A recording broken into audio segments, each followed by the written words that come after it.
그날 중국은 한 시대가 끝나는 소리를 들었습니다. 도광양회, 30년간 중국 외교의 심장이던 이 전략이 그 자리에서 꺼졌습니다. 중국 외교의 기조가 완전히 바뀐 순간이었죠. 도광양회는 끝났다. 시진핑 주석의 그 한마디는 단순한 선언이 아니었습니다. 중국이 세계 최고가 되겠다는 선전포고였고 그 첫 시험대에 오른 첫 타깃은 조용하지만 단단한 나라, 대한민국이었습니다. 하지만 한국은 중국의 반응에 무대응으로 일관했고 그런 대한민국을 중국은 반드시 굴복시키려 했습니다. 그러나 그땐 알지 못했습니다. 그들의 침묵이 중국의 전랑보다 훨씬 더 강하다는 사실을. 한국을 무시한 중국의 최후, 바로 시작하겠습니다. 그 전에 잠깐 1초 만에 누를 수 있는 좋아요 버튼을 꾹 눌러주시면 영상 제작에 아주 큰 힘이 됩니다. 그럼 바로 시작하겠습니다. 그날 나는 도광양회가 죽는 소리를 들었습니다. 30년간 중국을 지배해온 철칙이 한순간에 무너지는 그 소리를 말이죠. 베이징 중남회 회의실에서 시진핑 주석의 입에서 나온 단 한마디가 역사를 바꿨습니다. 도광양회는 끝났다. 그 순간 저는 알았습니다.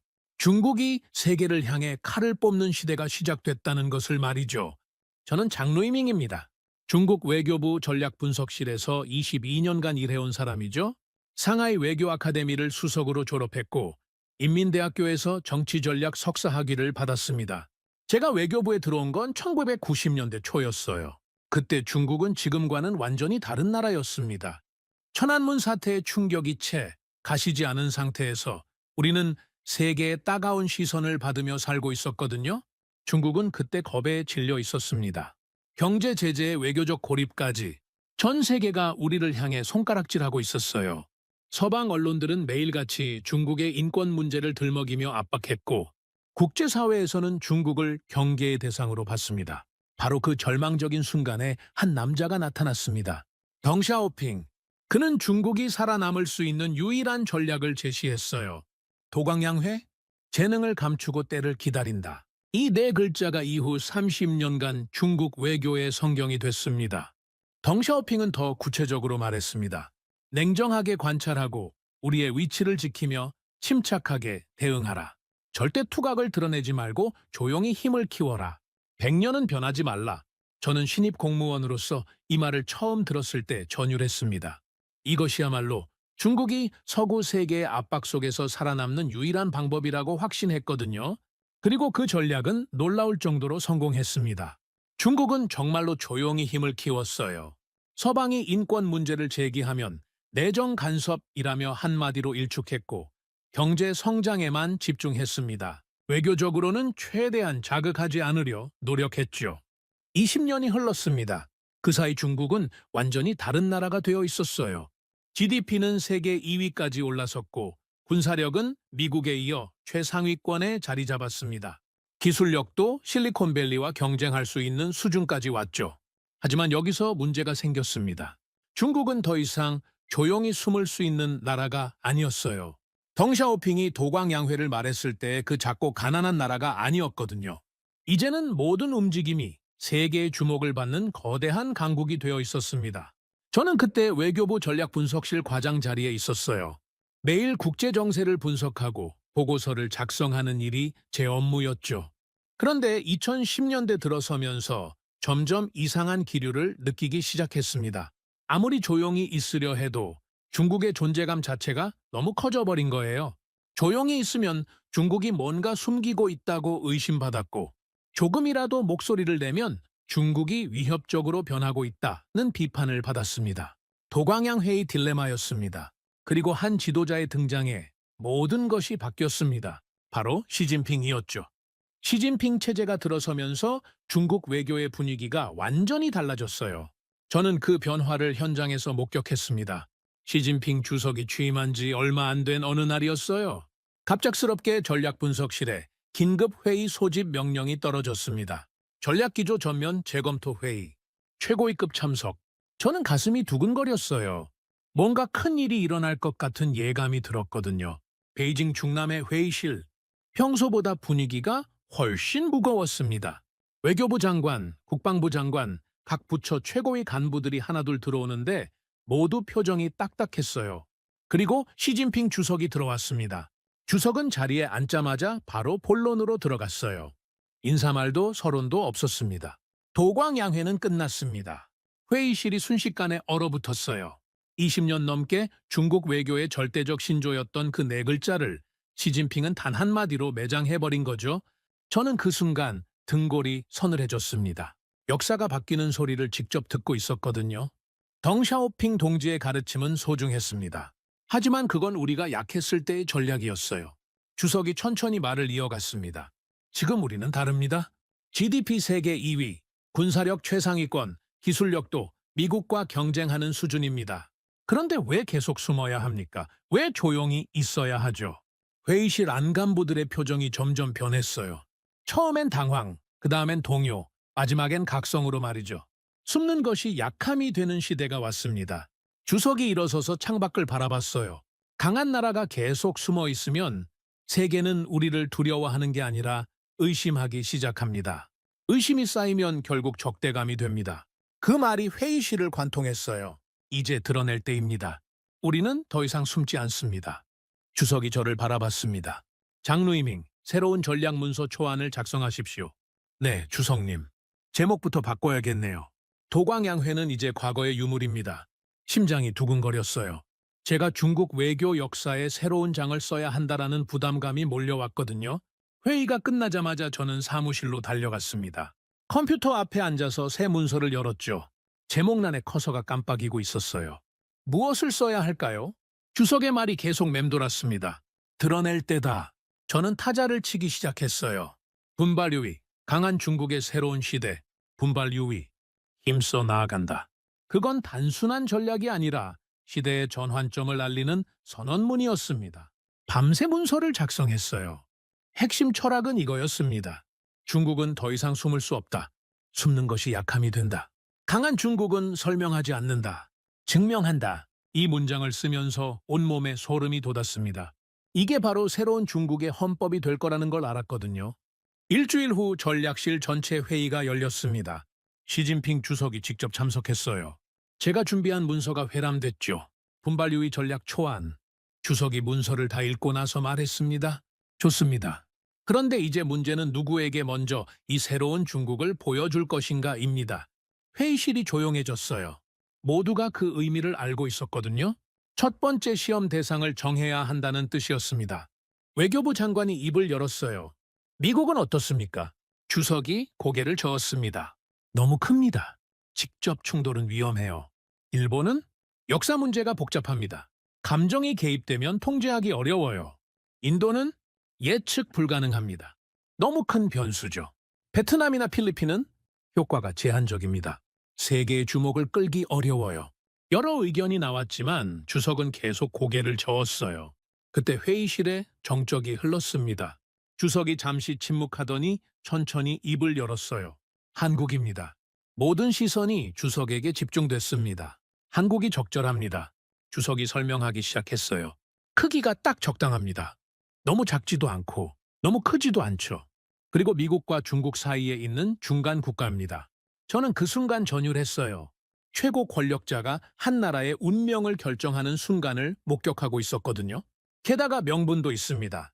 사드 배치 문제 말이에요. 주석의 목소리에 확신이 담겼습니다. 미국 미사일을 우리 코앞에 갖다 놨는데 가만히 있을 수는 없죠. 그리고 한국은 반격할 군사적 수단이 제한적입니다. 저는 빠르게 머릿속으로 계산했어요. 정말로 완벽한 선택이었습니다. 어떻게 압박할 것입니까? 한 간부가 질문했어요. 주석이 미소를 지었습니다.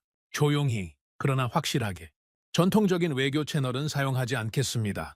무슨 뜻입니까? 대사 소환도 없고 공식 성명도 없습니다. 하지만 효과는 확실할 거예요. 주석이 구체적으로 설명했습니다. 관광 금지, 한류 콘텐츠 차단, 중국 내 한국 기업 영업 제재. 모든 게 비공식적으로 이루어집니다. 중국은 말하지 않습니다. 그러나 모두가 이해하게 만들 것입니다. 그 순간 저는 깨달았어요.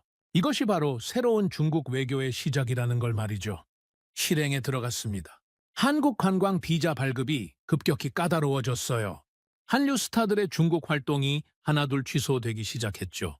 롯데, 현대 같은 대기업들의 중국 내 영업도 각종 이유로 제재받기 시작했습니다. 모든 게 조용히 진행됐어요. 언론 발표도 없었고 공식 성명도 없었습니다. 하지만 효과는 즉시 나타났어요. 한국 관광업계는 패닉에 빠졌고 롯데 매출은 급락했습니다. 한류 스타들의 스케줄은 전면 취소됐죠. 그런데 정작 한국 정부는 어떻게 반응했을까요? 아무 말도 없었습니다. 외교부 브리핑에서도 상황을 지켜보고 있다는 원론적인 답변만 나왔어요. 강력한 항의도 없었고 맞대응 조치도 없었습니다. 저는 그때 생각했어요. 완벽하다. 한국은 조용해졌다. 우리가 의도한 바로 그 반응이다. 세계 언론도 별로 관심을 보이지 않았어요. 사드 배치를 둘러싼 중국과 한국의 갈등 정도로만 보도했죠. 전 세계를 향한 무언의 메시지였습니다. 이런 일이 일어나는 걸 보고도 감히 중국에 반대하겠는가? 저는 성과 보고서를 작성했어요. 제목이 자랑스러웠습니다. 분발유의 전략 1호 사례, 대한민국 적용 결과, 보고서 결론 부분에 이렇게 적었어요. 한국은 대응하지 않았다. 완벽한 침묵. 새로운 중국 외교의 첫 번째 성공 사례로 기록된다. 그리고 개인적인 소감도 덧붙였습니다. 나는 이 전략의 설계에 참여한 사람이다. 그리고 지금 세계는 조용하다. 완벽한 성공이었어요. 한국은 굴복했고 국제사회도 개입하지 않았습니다. 중국이 원하면 언제든 이런 일을 할 수 있다는 걸 증명한 거죠. 단 한마디의 공식 발표 없이도 말이에요. 분발 요의. 우리는 더 이상 숨지 않습니다. 그날 도광양 회의 시대는 끝났고 강한 중국의 시대가 시작됐어요. 그리고 한국이 그 첫 번째 증거가 됐습니다. 조용하고 확실하게. 그때까진 모든 게 완벽했어요. 그때까진 말이죠. 우리는 한국이 조용하면 이긴 거라 생각했습니다. 그런데 조용한 건 우리 쪽이었어요. 초기 3개월간 한국은 정말로 침묵했습니다. 정부는 물론이고 언론도 기업들도 외교적 반응을 보이지 않았어요. 마치 아무 일도 없었다는 듯이 말이죠. 저는 그때 매일 한국 동향 보고서를 작성했습니다. 관광객 감소율, 한류 콘텐츠 차단 효과, 대기업 매출 하락폭. 모든 수치가 우리 예상대로 움직이고 있었어요. 완벽한 성과입니다. 저는 원래 보고 회의에서 자신 있게 발표했습니다. 한국 관광업계는 30% 매출 하락, 롯데는 중국 사업 부문에서 70% 손실을 기록했습니다. 한류 스타들의 중국 활동은 전면 중단 상태입니다. 회의실 분위기가 좋았어요. 간부들은 만족스러운 표정을 지었고 몇몇은 고개를 끄덕이며 훌륭하다는 평가를 내렸죠. 저는 보고서 말미에 이렇게 적었습니다. 사례 1호 성공적 억제 효과 달성, 대한민국, 그리고 개인 서명까지 했어요. 제가 이 성공의 설계자 중 한 명이라는 자부심이 있었거든요. 침묵은 굴복이었습니다. 그건 우리가 만든 룰이었어요.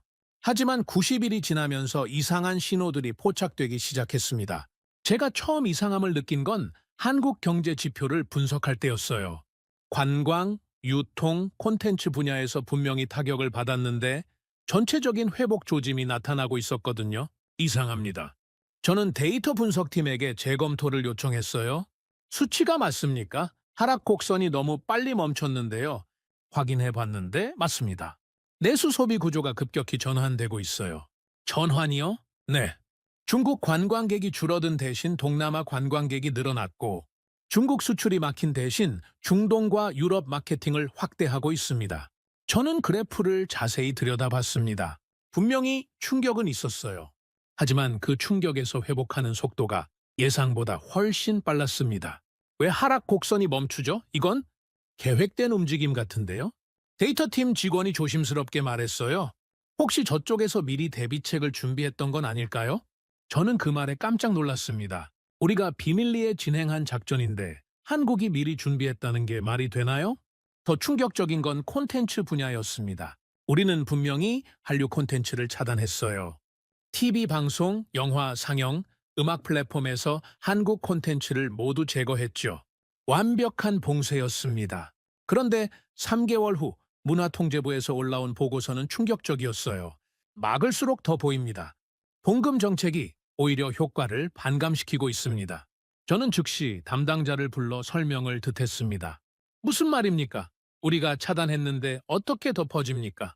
VPN 사용이 급격히 증가했습니다. 특히 젊은 층에서요? VPN요? 네. 유튜브, 넷플릭스 같은 해외 플랫폼을 통해 한국 콘텐츠에 접근하고 있어요. 게다가 플랫폼 알고리즘이 한국 콘텐츠를 더 적극적으로 추천하기 시작했습니다. 저는 이해할 수 없었어요. 그럼 차단 이전보다 더 많이 보고 있다는 말입니까? 네. 시청량이 1.6배 증가했습니다. 이건 말이 안 됐어요. 우리가 막았는데 오히려 더 퍼진다는 게 어떻게 가능하죠? 젊은이들이 금지된 걸 더 보고 싶어 하는 심리 때문인 것 같습니다. 금기의 매력이라고 할까요? 저는 그때 처음으로 우리 전략에 허점이 있다는 걸 느꼈습니다. GVPN은 금지했습니다. 그런데 한국 콘텐츠는 우리 젊은이들 손에 있었어요. 더 문제는 기업들의 움직임이었습니다. 롯데, 현대, 삼성. 우리가 압박한 한국 기업들이 예상과 다른 반응을 보이기 시작했어요. 처음엔 당황하는 모습을 보였습니다. 주가는 떨어졌고 중국 사업부문 손실도 컸죠. 하지만 그 다음 움직임이 놀라웠어요. 중국 시장에서 철수하는 대신 동남아로 진출했습니다. 손실을 털고 브랜드 이미지를 재정립하기 시작한 거죠. 이건 그냥 버틴 게 아닙니다. 저는 전략실 회의에서 말했습니다. 저쪽은 구조를 바꿨습니다. 중국 의존도를 줄이고 다변화 전략으로 전환한 거예요. 부국장이 미간을 찌푸렸어요. 그럼 우리 압박이 효과가 없다는 말인가? 효과는 있었습니다. 하지만 그들이 그 효과를 흡수하고 적응해버렸어요. 이건 우리가 예상하지 못한 시나리오였습니다. 타격을 주면 굴복하거나 방역하는 게 정상인데 한국은 방향을 틀어버린 거예요. 그래프는 거짓말을 하지 않습니다. 그런데 이번엔 우리가 그걸 외면하려 했어요. 저는 처음으로 전략 수정이 필요하다고 판단했습니다. 한국에 대한 우리의 접근 방식에 근본적인 문제가 있다는 걸 깨달았거든요. 밤늦게까지 보고서를 작성했어요. 제목은 이거였습니다. 분발 유의 전략 수정안, 한국 정책 재검토 필요성. 핵심 내용은 이랬죠. 전랑 외교의 효과가 구조적으로 제한적일 수 있다. 대상국이 적응 능력을 보이는 경우 단순 압박보다는 다각적 접근이 필요하다. 이 문장을 쓰는 게 쉽지 않았어요. 제가 설계에 참여한 전략을 스스로 부정하는 것 같았거든요. 다음 날 아침 보고서를 제출했습니다. 그런데 결과는 충격적이었어요. 반려됐습니다. 고위 간부가 저를 별도로 불러서 말했어요. 이런 말은 보고서에 쓰지 말고 머릿속에만 넣어두게. 하지만 현실적으로, 현실이 뭔가 한국이 아직도 우리한테 항의 한번 제대로 못하고 있지 않나? 그렇긴 하지만 경제적 적응력이 적응이 아니라 몸부림이야. 시간이 지나면 결국 굴복할 거다. 저는 더 이상 말할 수 없었어요. 윗선에서 듣고 싶어 하지 않는 이야기였거든요. 그날 밤 저는 개인 노트에 이렇게 적었습니다. 나는 처음으로 전략 자체를 의심했다. 하지만 의심은 계속 커져갔어요. 한국 동향을 지켜볼수록 더 이상해졌거든요. 그들은 싸우지 않았습니다. 대신 방향을 틀었어요. 그게 더 무서웠습니다. 3개월이 6개월이 되고 6개월이 1년이 됐습니다. 한국은 여전히 조용했어요. 공식적인 항의도 없었고 맞대응 조치도 없었습니다. 하지만 무너지지도 않았어요. 오히려 변화하고 있었습니다. 중국 없는 생태계를 만들어가고 있었어요. 관광은 동남아와 유럽으로, 콘텐츠는 글로벌 플랫폼으로, 기업들은 다변화 전략으로.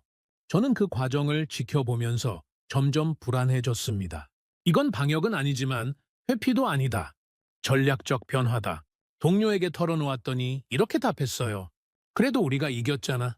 한국이 굴복했으니까.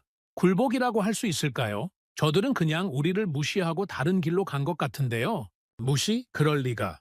우린 중국이야. 하지만 저는 확신할 수 없었어요. 한국의 침묵이 굴복인지 아니면 다른 의미인지 말이죠. 중국은 보복했지만 한국은 변화했습니다. 우리는 압박했지만 그들은 적응했어요. 우리는 차단했지만 그들의 콘텐츠는 우회로를 찾아 더 멀리 퍼져나갔습니다. 1년 후 저는 또 다른 보고서를 써야 했어요. 이번엔 성과평가 보고서였죠. 하지만 뭐라고 써야 할지 모르겠더라고요. 성공이라고 하기엔 뭔가 이상했고 실패라고 하기엔 한국이 아직도 조용했거든요. 결국 이렇게 썼습니다. 한국은 대응하지 않았다. 하지만 예상과 다른 회복 패턴을 보이고 있다. 지속 관찰 필요. 그리고 개인 노트에는 솔직한 심경을 적었어요. 이 나라는 조용히 움직인다. 그래서 더 무섭다. 예상과 다른 회복 곡선. 타깃이 아닌데 움직입니다. 차단했는데 퍼집니다. 이건 뭐죠? 그들은 방역하지 않았습니다. 하지만 우리가 만든 룰을 따르지도 않았어요. 그들만의 룰로 살아남고 있었습니다. 그리고 저는 점점 확신하게 됐어요. 우리가 틀렸을 수도 있다는 걸 말이죠. 나는 우리 전략이 만든 폐허를 보러 갔습니다. 그런데 거기엔 아무 폐허도 없었죠. 데이터로는 설명할 수 없는 일들이 계속 일어나고 있었습니다. 한국은 분명히 타격을 받았는데 무너지지 않았죠. 오히려 뭔가 다른 방향으로 움직이고 있었습니다. 저는 더 이상 베이징 사무실에서 보고서만 들여다볼 수 없었습니다. 직접 가보겠습니다. 전략실 부국장에게 말했더니 코웃음을 쳤습니다. 현장 확인은 불필요하다. 수치가 모든 걸 말해주고 있지 않나? 하지만 수치로 설명되지 않는 부분들이 있습니다. 수치로 설명되지 않는다고? 자네가 너무 깊이 생각하는 것 아닌가? 저는 고집을 부렸습니다. 한국은 정리가 안 되는 나라입니다. 내가 직접 가서 확인해 보겠습니다. 결국 출장 명분을 만들어 서울행 비행기에 올랐습니다. 출국 전 마지막 보고서에 이렇게 적었죠. 한국은 방역하지 않았다. 그러나 무너지지 않았다. 이건 패턴이 아니다. 서울 인천공항에 내렸을 때 저는 여전히 확신하고 있었습니다. 이번 방문으로 한국이 얼마나 위축되어 있는지 직접 확인할 수 있을 거라고 말이죠. 외교 세미나 참석이 명목이었지만 실제 목적은 달랐습니다. 우리 전략의 성과를 현장에서 점검하는 것이었죠. 입국장을 나오는 순간 예상치 못한 일이 벌어졌습니다. 기자가 저를 기다리고 있었죠. 장루이밍 선생님 잠깐만요. 저는 당황했습니다. 누가 제 일정을 알았을까요? 중국의 대한국 전략 지금도 유효하다고 보십니까? 그 질문이 저를 얼어붙게 만들었습니다. 대놓고 우리 전략에 대해 묻는 것이었죠. 저는 외교관 특유의 미소를 지으며 대답했습니다. 한중 관계는 늘 발전적 방향으로 나아가고 있습니다. 하지만 성과는 어떻습니까? 한국이 변한 게 있나요? 질문이 더 날카로워졌습니다. 저는 내심 불쾌했죠. 이런 식으로 압박받을 줄은 몰랐거든요. 그건 양국이 함께 평가할 문제겠죠. 짧게 답하고 그 자리를 벗어났습니다. 하지만 기분이 찜찜했죠. 그 질문이 균열의 시작이었다는 걸 그때는 몰랐습니다. 택시를 타고 시내로 향했습니다. 창밖 풍경을 보면서 점점 이상함을 느끼기 시작했죠.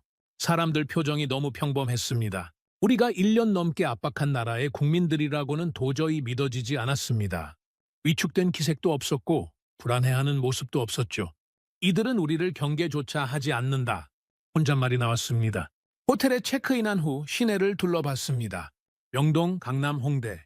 어디를 가도 마찬가지였죠. 중국을 의식하는 분위기를 전혀 찾을 수 없었습니다. 오히려 평소보다 더 활기차 보였습니다. 외국인 관광객들도 많았고 상점들도 붐비고 있었죠. 우리가 만든 공포는 어디에 있지? 그날 밤 저는 혼란스러웠습니다. 1년 넘게 지속한 우리 압박이 정말 효과가 있었던 걸까요? 다음 날 본격적인 일정이 시작됐습니다. 연세대학교 국제관계 포럼. 주제는 중국과 아시아의 외교 질서였죠. 저는 패널의 한 명으로 참석했습니다. 중국 측 전문가로서 발표할 예정이었죠. 강당에 들어섰을 때 분위기가 묘했습니다. 학생들과 교수들이 저를 바라보는 시선에서 경외감 같은 건 찾을 수 없었죠. 오히려 호기심 어린 관찰의 눈빛이었습니다. 마치 실험 대상을 보는 것 같은 시선이었죠. 제 발표가 시작됐습니다. 분발유의 시대의 중국 외교는 준비해온 내용을 차근차근 설명했습니다. 중국의 새로운 외교 철학, 지역 질서에서의 역할, 상호 윈윈 협력 등등. 학생들은 조용히 들었습니다. 별다른 반응은 없었죠. 발표가 끝나고 질의응답 시간이 됐을 때였습니다. 한 학생이 손을 들었습니다. 질문이 있습니다. 네, 말씀하세요. 전랑 외교는 왜 외침에 그쳤습니까? 저는 순간 말을 잃었습니다. 대놓고 전랑 외교를 언급한 것이었죠. 무슨 의미인지 강한 중국을 외치셨지만 결과적으로는 외치기만 하신 것 같은데요. 혹시 두려움을 전략이라 부르신 건 아닌가요? 강당이 조용해졌습니다. 모든 시선이 저에게 집중됐죠. 저는 그 순간 표정이 굳었습니다. 이 학생은 뭘 알고 있는 걸까요? 외교 전략은 복합적인 요소를 고려해야 합니다. 단순히 외침이라고 표현하기는. 그럼 성과는 뭡니까? 한국이 중국의 뜻대로 움직인 게 있나요? 더 날카로운 질문이 이어졌습니다. 저는 답변하기 어려웠습니다. 솔직히 명확한 성과를 제시하기 힘들었거든요. 외교는 장기적 관점에서 봐야 합니다. 1년이 지났는데도 장기적 관점이라고 하실 건가요? 학생의 반박이 계속됐습니다. 저는 그때 깨달았습니다. 우린 설계했는데 이들은 간파하고 있다는 걸 말이죠. 질의응답이 끝난 후 저는 참석자들과 간단한 대화를 나눴습니다. 하지만 내심 충격에서 벗어날 수 없었죠. 학생 하나가 던진 질문이 제 전략의 핵심을 꿰뚫고 있었거든요. 포럼이 끝난 후 명동으로 향했습니다. 머리를 식히고 싶었죠. 명동 거리를 걷다가 대형 스크린 앞에서 발걸음이 멈췄습니다. K 해외 봉사 다큐멘터리가 상영되고 있었죠. 화면 속에는 아프리카의 한 마을이 나왔습니다. 그리고 그곳에서 활동하는 한국 봉사자들의 모습이 담겨 있었죠. 그런데 다음 장면에서 저는 충격을 받았습니다. 아프리카 소년이 카메라를 향해 말하고 있었죠. 한국은 우리에게 교과서를 주고 책가방을 줬어요. 손도 잡아주었죠. 소년의 얼굴에 환한 미소가 떠올랐습니다. 하지만 중국은 카메라를 들고 왔어요. 촬영을 한다며. 그 말이 끝나기도 전에 저는 뒷걸음질을 치며 그 자리를 벗어났습니다. 가슴이 답답했습니다. 아프리카 소년의 말이 계속 머릿속을 맴돌았죠. 교과서를 준 나라는 한국이었어요. 저는 그때 깨달았습니다. 이 나라는 말하지 않는다는 걸. 그런데 세계가 듣고 있다는 걸 말이죠. 그날 저녁 한국 측 인사와 비공식 회동이 있었습니다. 조용한 한정식 집에서 만났죠. 외교부 출신의 원로였습니다. 한국에 오신 걸 환영합니다. 정중한 인사였지만 거리감이 느껴졌습니다. 좋은 기회에 한국을 보게 되어 영광입니다. 어떠십니까? 한국이 많이 변했죠? 저는 그 질문에 어떻게 답해야 할지 몰랐습니다. 변했다고 해야 할까요? 아니면 그대로라고 해야 할까요? 많은 변화를 느끼고 있습니다. 애매한 답변이었습니다. 그때 그분이 조용히 말했습니다. 한국은 힘이 없던 나라였습니다.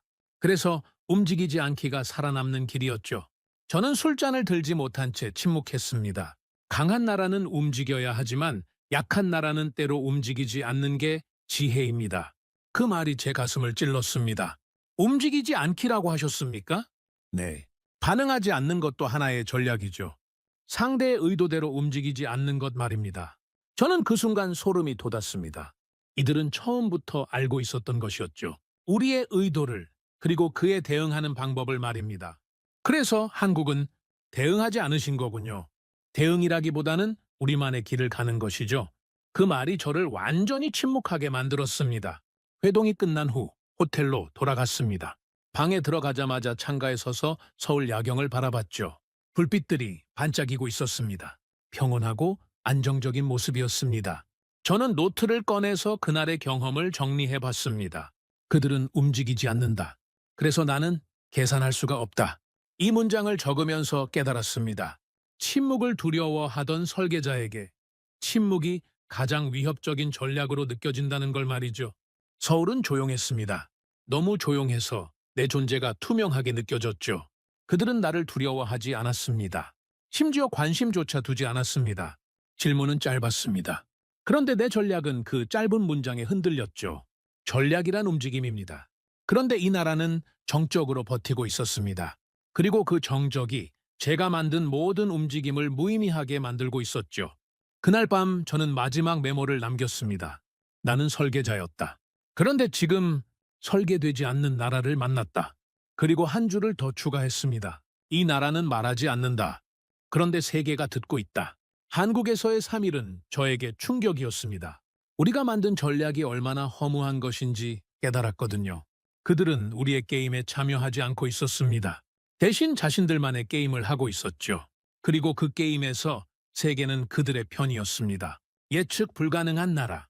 그게 제가 한국에 대해 내린 결론이었습니다. 내가 보고한 건 실패가 아니라 사실이었습니다. 그런데 그들은 실패를 선택했죠.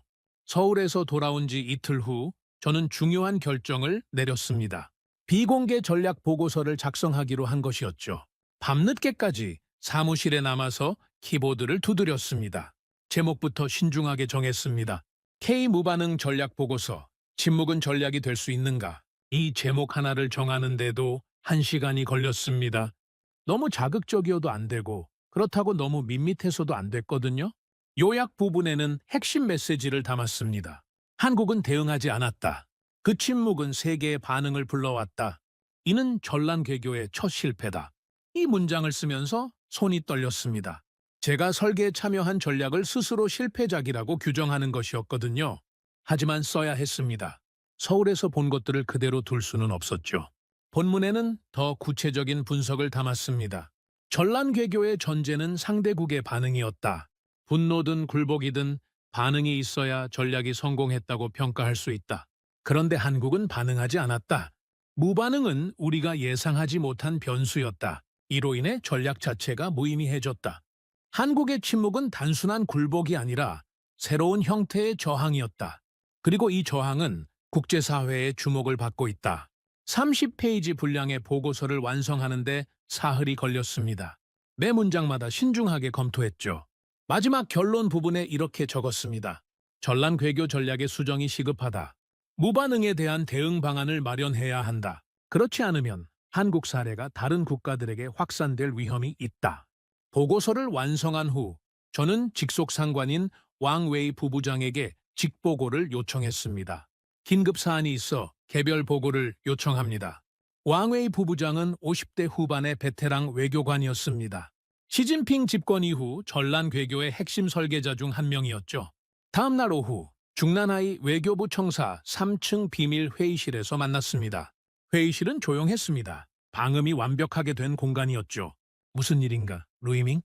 왕웨이 부부장이 친근하게 물었습니다. 한국 관련 긴급 보고가 있습니다. 저는 준비해온 보고서를 건넸습니다. 부부장이 제목을 보더니 눈썹을 찌푸렸습니다. K 무반응 전략? 이게 무슨 말인가? 직접 읽어보시면 이해하실 겁니다. 부부장이 보고서를 펼쳐서 읽기 시작했습니다. 저는 긴장한 채로 기다렸죠. 10분쯤 지났을까요? 부부장이 보고서를 덮으며 말했습니다. 그들이 대응하지 않았다고? 그게 뭐가 중요하지? 예상치 못한 반응이었습니다. 부부장님, 그게 바로 중요합니다. 전략이 작동하려면 반응이 있어야 합니다. 한국은 그것을 부셔버렸습니다. 부숴버렸다? 과장이 심하군. 부부장의 목소리에 짜증이 섞여 있었습니다. 한국이 우리에게 항의했나? 맞대응했나? 아무것도 안 했잖아. 그게 굴복 아니고 뭔가? 하지만 그들은 변화했습니다. 중국 없는 생태계를 만들어가고 있습니다. 변화? 그깟 경제 구조 조정이 우리한테 위협이 된다고 생각하나? 저는 당황했습니다. 부부장이 상황을 전혀 이해하지 못하고 있었거든요. 부부장님, 문제는 한국만이 아닙니다. 다른 나라들도 한국 모델을 주목하고 있습니다. 한국 모델? 그게 뭔가? 무반응 전략입니다. 중국의 압박에 정면 대응하지 않고 대신 구조를 바꿔서 생존하는 방식이죠. 부부장이 코웃음을 쳤습니다. 자네는 감상에 빠졌군. 자존심이 상했다고 전술 실패를 전략의 붕괴로 과장하는 거지. 그 말이 저를 얼어붙게 만들었습니다. 감상이 아닙니다. 이건 객관적 분석입니다. 객관적, 자네가 한국에 다녀온 후 완전히 달라졌어. 뭔가에 홀린 것 같군. 홀렸다고요. 그래? 한국인들이 자네한테 뭔 말을 했는지 모르겠지만 완전히 세뇌당한 것 같아. 저는 충격을 받았습니다. 제가 한국에 세뇌당했다고? 부부장님, 제가 본 건 사실입니다. 한국은 우리 전략에 영향을 받지 않았습니다. 영향을 받지 않았다고? 관광업이 타격받고 한류가 차단됐는데? 하지만 그들은 회복했습니다. 오히려 더 강해졌죠. 강해졌다는 게 뭔 말인가? 군사력이 늘어났나? 경제가 성장했나? 저는 설명하기 어려웠습니다. 한국의 변화는 수치로 측정하기 어려운 것들이었거든요. 정신적으로 강해졌습니다. 중국에 의존하지 않아도 된다는 자신감을 얻었습니다. 정신적? 자네 지금 농담하는 건가? 부부장의 목소리가 차가워졌습니다. 루이밍, 자네는 외교관이야. 감상적인 평가가 아니라 현실적인 분석을 해야 해. 이게 현실적인 분석입니다. 제 목소리가 커졌습니다. 현실? 한국이 아직도 사드 철회 못하고 있잖아. 우리한테 공식 사과도 못했고. 그런데 뭐가 강해졌다는 거야? 저는 말문이 막혔습니다. 부부장의 논리도 틀린 건 아니었거든요. 자네 보고서는 받아들일 수 없어. 너무 주관적이야. 그럼 어떻게 하시겠습니까? 원래 계획대로 진행하면 돼. 압박을 더 강화하는 거지.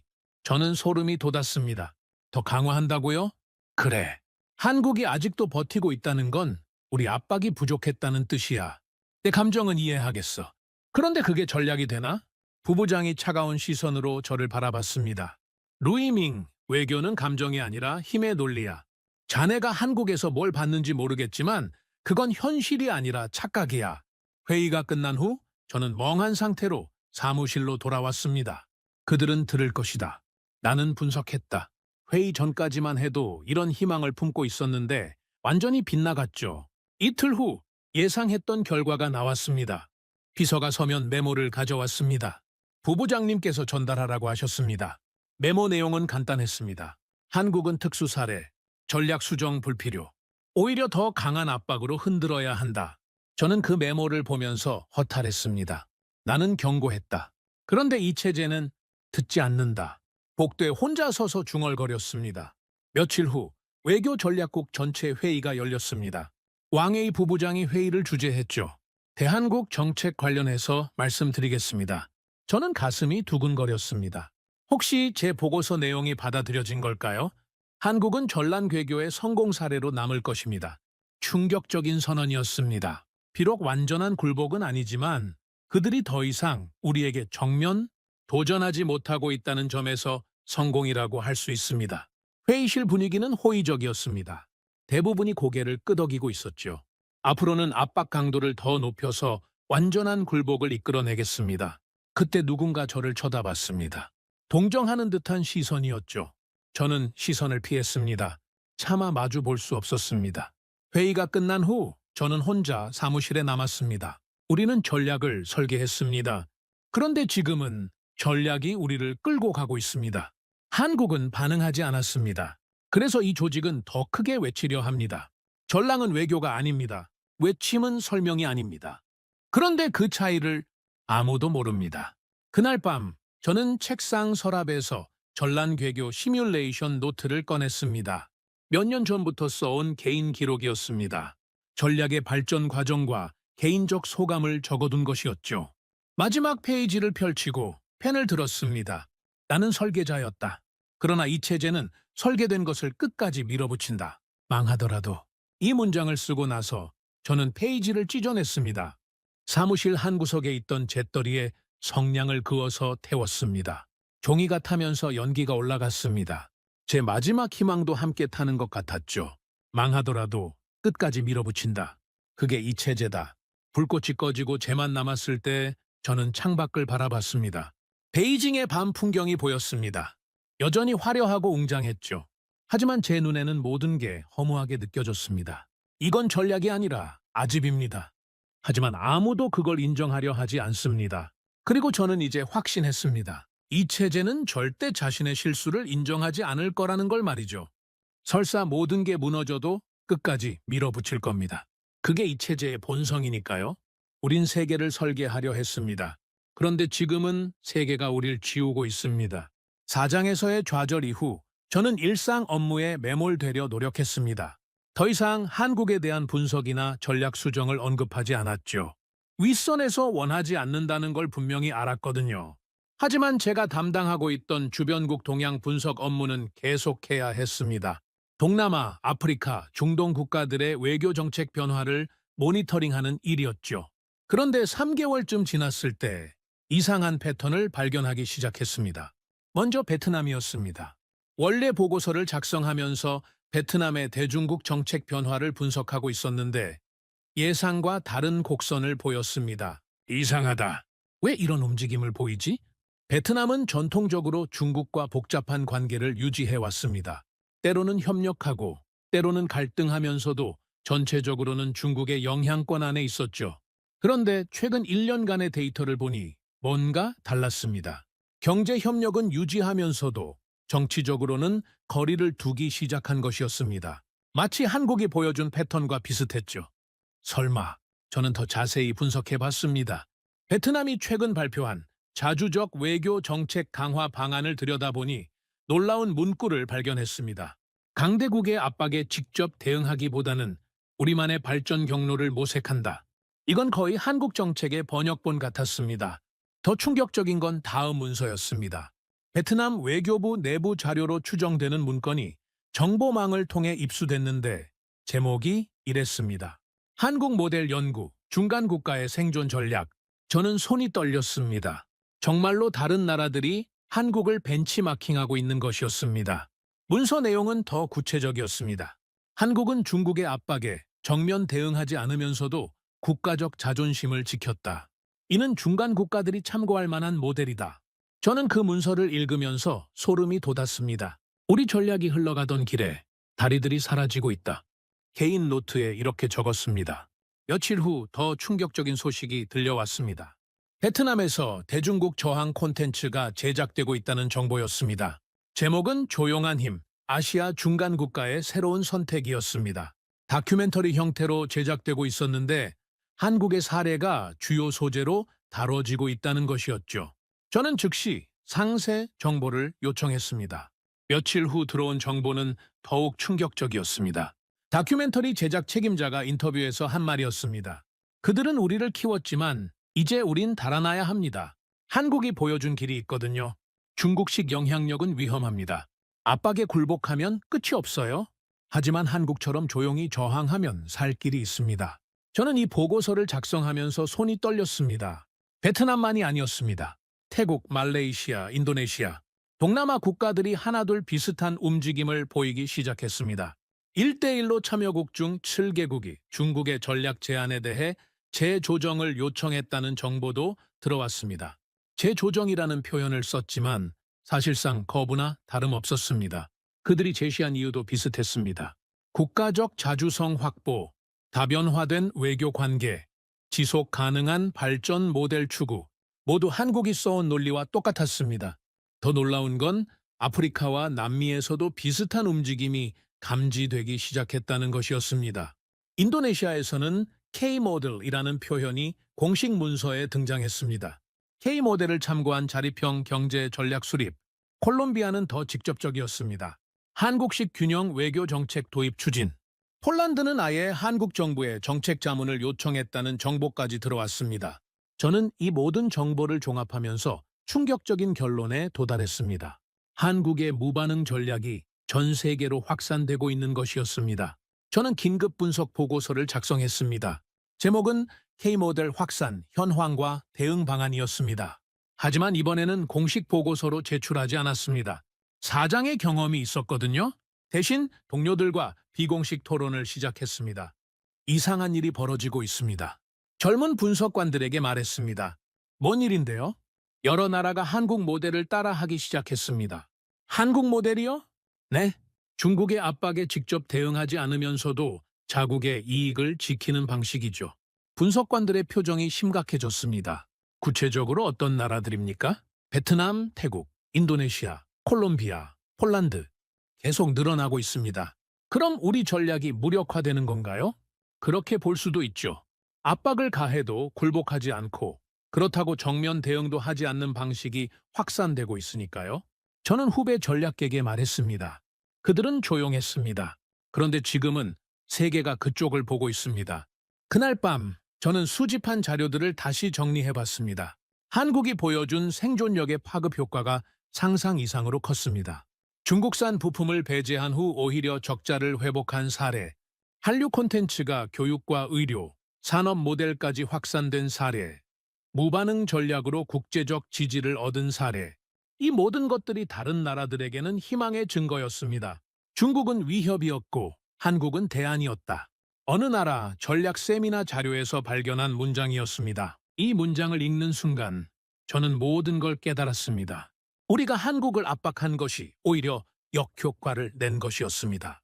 한국이 그 압박을 이겨내는 모습을 보여줌으로써 다른 나라들에게 중국은 이길 수 있다는 메시지를 전달한 것이었죠. 침묵은 반격이었습니다. 한국은 아무 말도 하지 않았지만 그 침묵이 전 세계에 울려 퍼지고 있었습니다. 저는 그때 처음으로 전략가로서의 각성을 경험했습니다. 우리는 압박했지만 그들은 적응했다.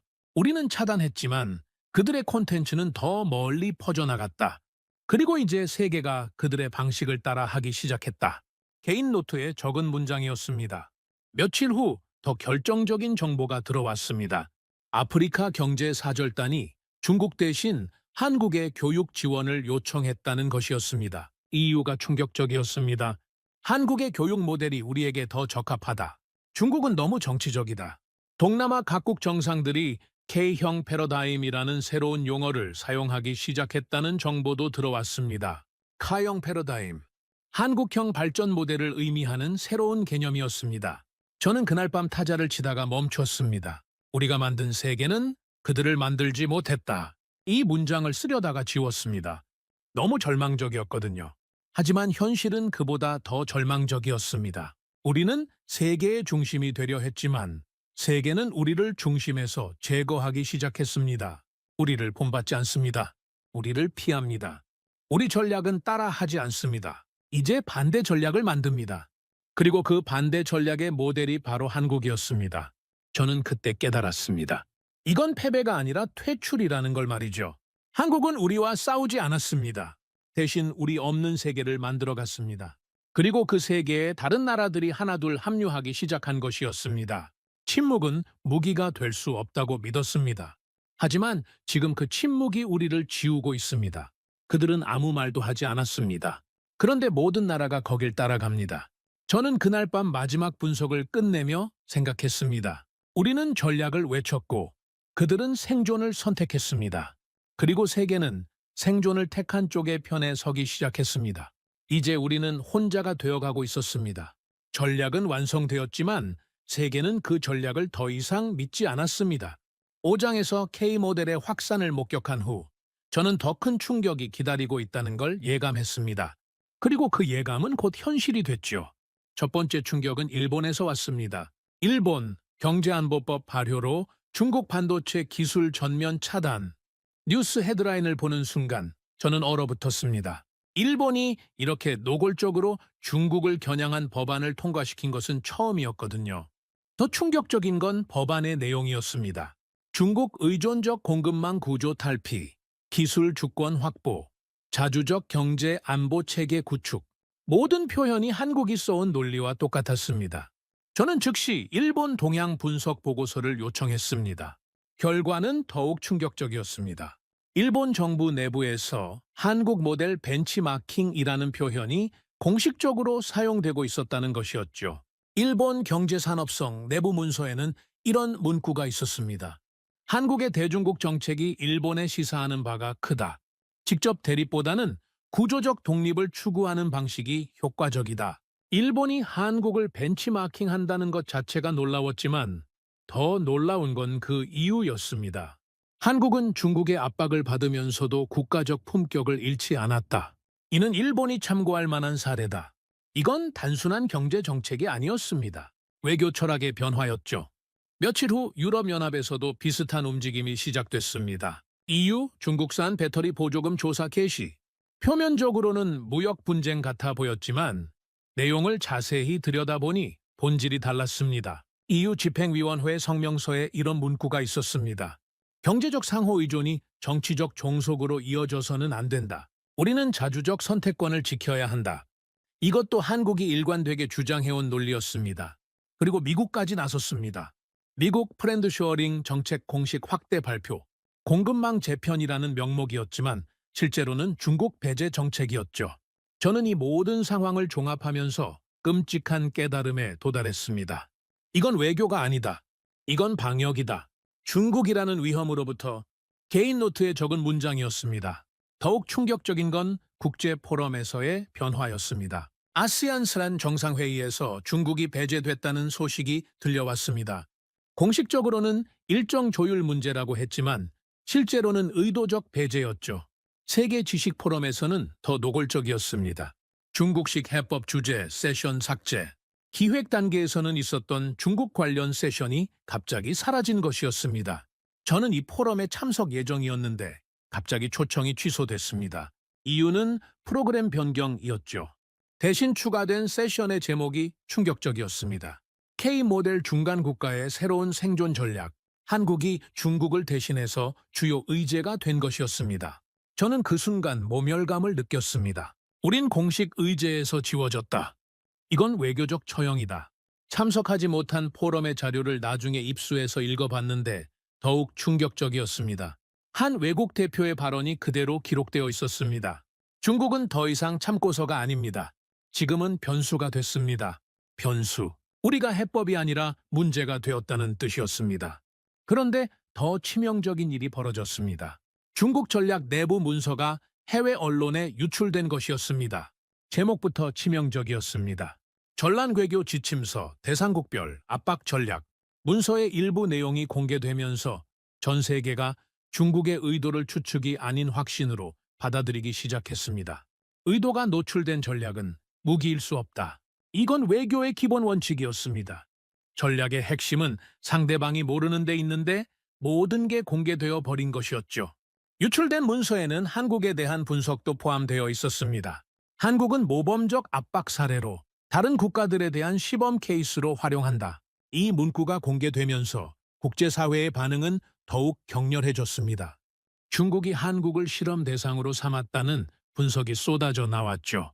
그리고 한국에 대한 국제적 동정과 지지가 급증했습니다. 한국은 중국의 패권주의에 맞선 첫 번째 희생자이자 첫 번째 성공 사례, 이런 평가가 나오기 시작했습니다. 저는 그 순간 깨달았습니다. 우리가 만든 한국 사례가 오히려 우리에게 부메랑이 되어 돌아왔다는 걸 말이죠. 상황은 더욱 악화됐습니다. 외교부 내부에서 전략팀 해체 움직임이 시작된 것이었습니다.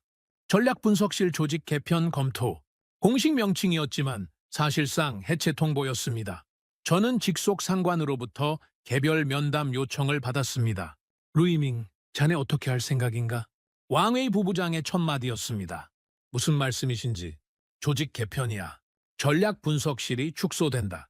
축소요. 일부 인원은 다른 부서로 전환하고 일부는 새로운 업무를 맡게 될 거야. 저는 가슴이 두근거렸습니다. 새로운 업무라고 하시면 디지털 프로파간다 팀으로 전환하는 거지. 온라인 여론 관리 업무야. 충격이었습니다. 전략가에서 선전가로 전락하라는 것이었죠. 부부장님, 저는 전략 분야에서 계속 일하고 싶습니다. 전략? 지금 우리에게 무슨 전략이 필요한가?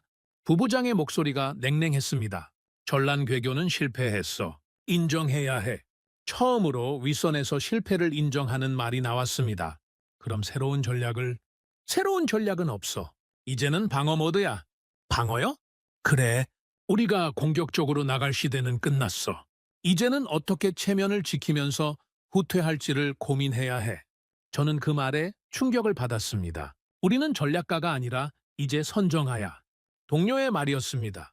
같은 팀에서 일하던 몇몇 동료들이 이미 다른 부서로 전환 명령을 받았다는 소식도 들려왔습니다. 저는 그날 밤 혼자 사무실에 남았습니다. 텅 빈 사무실에서 제가 몇 년간 작성해온 전략 문서들을 정리하면서 생각했습니다. 내가 설계한 세상에서 내가 쫓겨났다.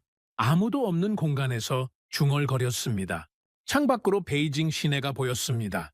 여전히 화려하고 웅장했지만 제 눈에는 모든 게 허상 같았습니다. 우리는 강력한 중국을 만들었다고 생각했습니다. 하지만 실제로는 고립된 중국을 만들어버린 것이었죠. 전략은 완성되었습니다. 분발 요인은 완전히 구현됐고 전란괴교는 전 세계에 과시됐습니다. 하지만 그 결과는 예상과 정반대였습니다. 세계는 우리 전략을 믿지 않게 됐습니다. 오히려 경계하고 배제하기 시작했죠. 그리고 그 대안으로 한국 모델을 택했습니다. 중국은 외교를 했지만 세상은 방어를 택했다. 그날 밤 제가 노트에 적은 마지막 문장이었습니다. 며칠 후 최종 통보가 내려왔습니다. 전략분석실 해체, 인원 타 부서 전환. 저는 국제여론관리팀으로 배치됐습니다. 이름만 들어도 알 수 있었습니다. 전략을 수립하는 곳이 아니라 실패를 감추는 곳이었죠. 첫 업무 브리핑에서 들은 말이 모든 걸 요약해 줬습니다. 우리 역할은 중국의 이미지를 관리하는 것입니다. 공격적 외교 정책의 부작용을 최소화하고 국제사회의 오해를 풀어주는 것이죠. 오해라고 했습니다. 하지만 그건 오해가 아니라 정확한 이해였습니다. 세계가 중국을 제대로 본 것이었죠. 그리고 그 결과가 지금의 고립이었습니다. 설계자는 사라지고 감시자만 남았습니다. 우리는 전략을 세웠지만 세계는 신뢰를 기준으로 행동했습니다. 무기를 믿지 않으면 무기조차 두렵지 않습니다. 침묵으로 방역한 한국은 조용히 남았고 우린 시끄럽게 사라져가고 있었습니다. 저는 그때 처음으로 완전한 절망을 느꼈습니다. 전략가로서의 생명이 끝났다는 걸 깨달았거든요. 이제 저는 실패를 포장하는 일만 남았습니다. 그리고 그 실패의 핵심에는 우리가 무시했던 한국의 침묵이 있었습니다. 우리는 전략을 말했고 그들은 생존을 선택했습니다. 국제여론관리팀으로 옮긴 지 2달이 지났을 때 저는 충격적인 보고서를 접하게 됐습니다. 제가 더 이상 전략 분야에서 일하지 않았음에도 불구하고 한국 관련 자료들은 계속 제 앞으로 흘러들어왔죠. 그런데 이번엔 차원이 달랐습니다. 국제 전략 싱크탱크에서 발표한 보고서였는데 제목부터 충격적이었습니다. The nation that did nothing and won. 아무것도 하지 않은 나라, 그리고 승리했다. 저는 그 제목을 보는 순간 온몸이 얼어붙었습니다. 한국을 다룬 보고서라는 걸 즉시 알 수 있었거든요. 보고서 내용은 더욱 충격적이었습니다. 한국은 중국의 외교 공세 이후에도 정치적 대응을 최소화했다. 단 한 번도 대응 전략을 공식 발표한 적이 없으며 맞대응 조치도 취하지 않았다. 그러나 결과적으로 중국 전략을 무의미하게 만든 유일한 사례가 되었다. 보고서는 계속됐습니다. 한국의 무반응은 단순한 굴복이 아니라 고도로 계산된 전략이었다. 상대방의 의도대로 움직이지 않음으로써 상대방의 전략 자체를 무력화시킨 것이다. 저는 그 문장을 읽으면서 소름이 돋았습니다. 그들은 아무것도 하지 않았고 그래서 아무것도 빼앗기지 않았다. 이것이 보고서의 결론이었습니다. 더 놀라운 건 후속 내용이었습니다.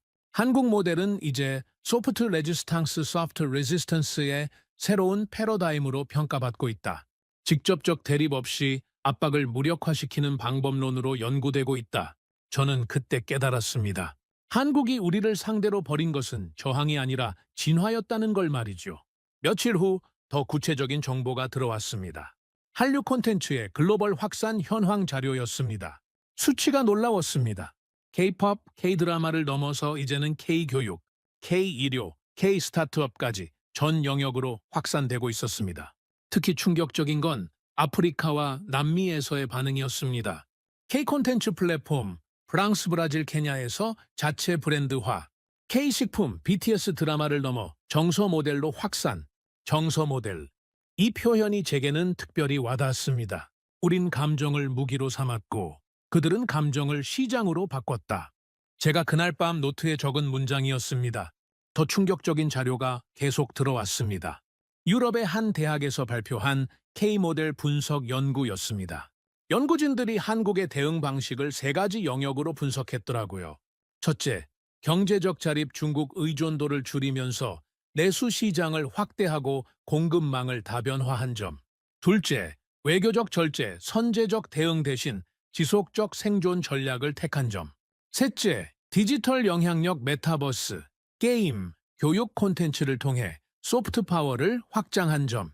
연구 결론이 더욱 충격적이었습니다. 중국은 외침이었고 한국은 회복이었다. 세계는 회복을 선택했다. 저는 이 문장을 읽고 한참을 멍하니 있었습니다. 우리가 그토록 강조했던 강한 중국이 세계에게는 위협으로 받아들여졌고 한국의 조용한 회복이 희망으로 여겨진 것이었습니다. 그런데 더 중요한 변화가 중국 내부에서 일어나고 있었습니다. 마지막 전략회의가 소집된 것이었습니다. 대외전략 최종평가회의. 공식 명칭이었지만 사실상 전란궤교의 종료를 선언하는 자리였습니다. 저는 더 이상 전략팀 소속이 아니었지만 과거 관련자라는 이유로 참석하게 됐습니다. 회의실 분위기는 처참했습니다. 과거 전란궤교를 주도했던 인물들의 표정이 모두 굳어 있었죠. 회의를 주재한 새로운 부부장이 질문을 던졌습니다. 이제 누가 우리의 전략을 따릅니까? 회의실에 정적이 흘렀습니다. 아무도 답하지 못했습니다. 베트남은 한국 모델을 연구하고 있고 태국은 K형 패러다임을 도입했으며 인도네시아는 한국에 정책 자문을 요청했습니다. 부부장의 목소리가 차가웠습니다. 일본은 우리를 경계 대상으로 분류했고 유럽은 우리를 변수로 취급합니다. 미국은 아예 우리를 고립시키려 합니다. 그런데 한국은 어떻습니까? 그들은 아무 말도 하지 않았습니다. 그런데 지금 세계가 그들을 주목하고 있습니다. 저는 그 순간 답변하고 싶었습니다. 하지만 더 이상 제가 말할 자격이 없다는 걸 알았죠. 대신 옆에 앉은 동료가 조심스럽게 말했습니다. 한국의 대응 방식이 다른 나라들에게 모델이 되고 있는 것 같습니다. 모델이요?